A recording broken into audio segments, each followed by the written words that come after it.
Tesla is up 12% today after earnings. As we expected, we know that when everybody is so freaking bearish, when everybody is finally flipping, when big money has squeezed the living crap out of all of the retail longs, now is where we find the bottom. And we've been calling this for a long time now. One, because we've been saying that we have a harmonic pattern in play, and that about 85% of the time, we will push our way back up to 180 and $220. That's the technical aspect. Now, the fundamental aspect that we've been pushing is the fact that this is a tech company. This is a robotics company. I'm going to be doing a whole video going over the AI ecosystem and everything that Tesla basically today laid out in front of everybody. We knew this. We knew that this is what Tesla's been doing. This is what Tesla's been going after for years. And this is where the indiscrepancies came, because I was not necessarily a Tesla bear from like 2016 to 2020, but I just really felt that all of the time it was overvalued. And all I heard from Tesla fanboys each and every single day is that this isn't a car company. This isn't a car company. It's a tech company. It's an AI company. It's a data company.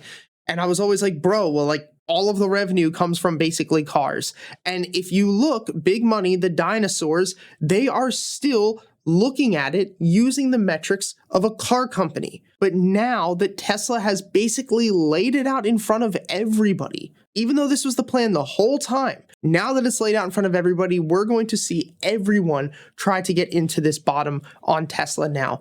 And the whole point that I want to say before we get into the earnings call, before we get into all of the things that I'm excited about, before we get into where I think Tesla's going to go, because I think Tesla's going to hit 180 easily in the next 15 days. And we even called that out on our Twitter as well. I posted this earlier this morning, and I said that I think that there's a chance that we could see this big push on Tesla today back up all the way to $180. And so we're going to get into all of that. But the thing that I want to start this video with is that if you're going to be a long-term investor in any company, if you're going to be a shareholder, specifically in Tesla, you have to be okay with being a contrarian thinker. You have to be okay with going against the grain. And you obviously have to be okay only trading and investing in money that you can afford to lose, because you will not have the same mentality. You will not have the same level head that you have when things are going great, when the world is falling around you, when the market is cratering, when Tesla is hitting lows, and guys like meet Kevin, which I'm not saying is bad or good, but these guys that people look up to are starting to switch up. It could make you change your opinions and your thoughts, which is why I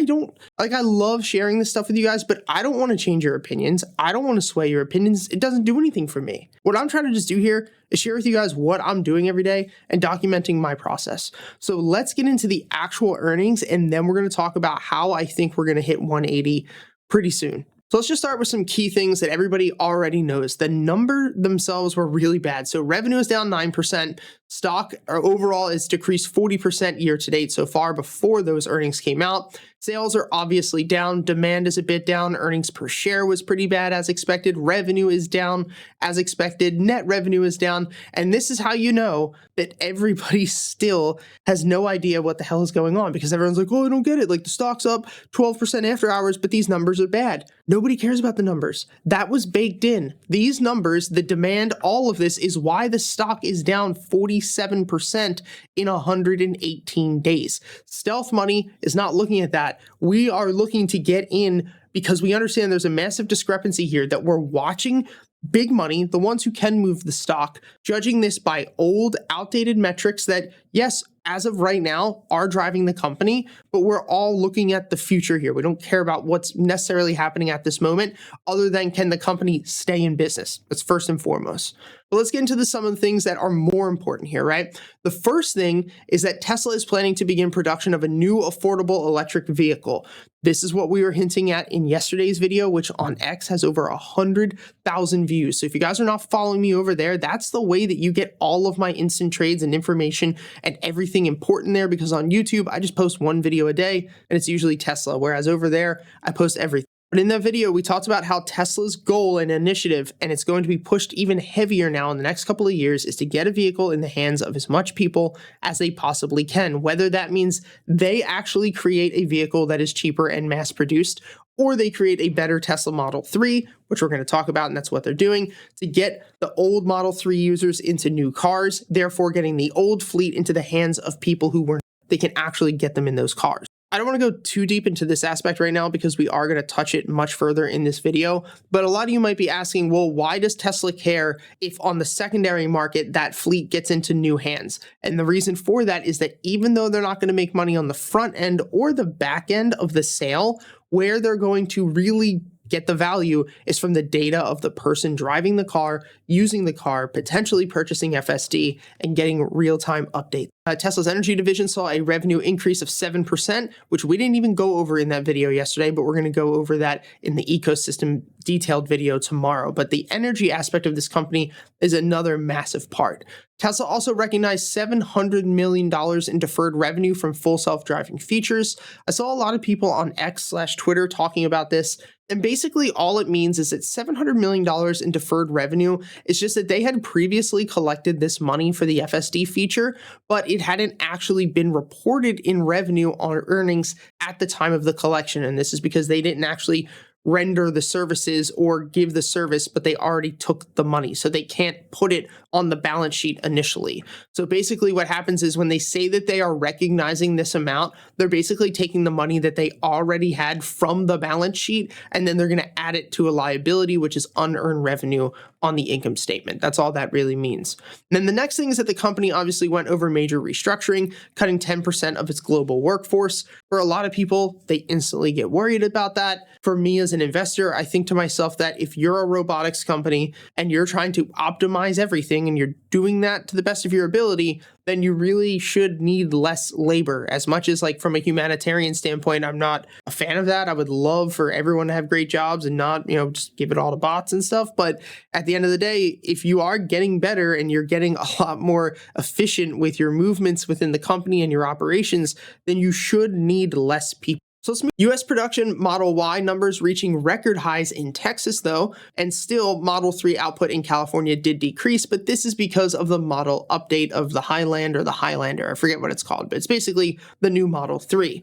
In Shanghai, we also saw an initial drop, but that's probably because of the Chinese New Year. In Giga Berlin, we saw Model Y production drop, but this is for affirmation disruptions. I don't even know what that even means. And then obviously Cybertruck is beginning to roll with 1,000 produced in a week in April in Texas. And then we had those recalls because of the pedals, which is why I unfortunately don't have mine right now, I believe. But hopefully we'll be getting it soon. Now we move on to vehicle capacity, and they basically said that they're continuing to invest in obviously hardware and software and really focusing on the launch of FSD, which FSD 12 was done earlier this year. And I think they're already on like 12.4 something, which is really crazy of how fast that they're actually getting updates there. FSD with supervised feature was rolled out, including a 30-day free trial in the US and Canada, and the graph shown in that photo obviously shows an increase in FSD miles. So the more driving that they can get, the more miles that they can get on FSD, obviously the more iterations that they can have, and this is where it becomes completely meta and the whole leverage stack here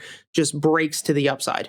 Not only, and this is why so many people are just looking from like one sliver or one spot on the game board. You have to look at this, that Tesla is taking the center right now when it comes to the chess position. They're not worried about one small thing. They're building the center of the board so that they can control everything.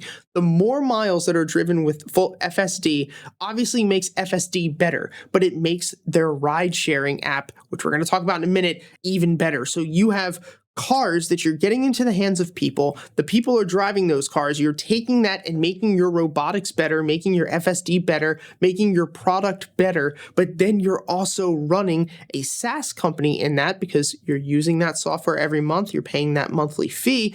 And then you're taking all of that data and you're creating your robot taxis that don't have to eat, don't have to sleep, don't have human rights. I know it's messed up, but they don't. And think of how much money that company is going to make. They could kill Uber. There's a chance that if Uber does not have the ability to contend with this, that they could kill Uber because you don't need to rely on drivers. You don't need to take that risk. You don't have to do any of that. You can literally have an army of people driving your vehicles, taking that information, and then building out your robotaxi network entirely. It's sickening. And I wish that I was the one in charge of it, but damn, it's such a good idea.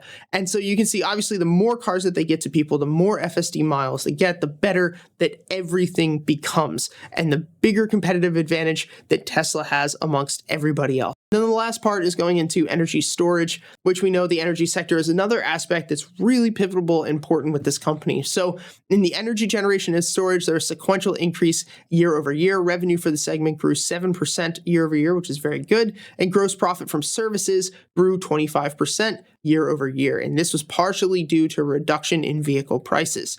Tesla is expanding its supercharger network to non-Tesla electric vehicles and is planning to open up more sites for EVs outside of North America. So now let's move over to price action and why we were expecting at least a pushback to 180. Well, we know that if we take our harmonic pattern, which if you guys want to learn how to trade this exact system, you can do it in our Discord community. The link will be in the description.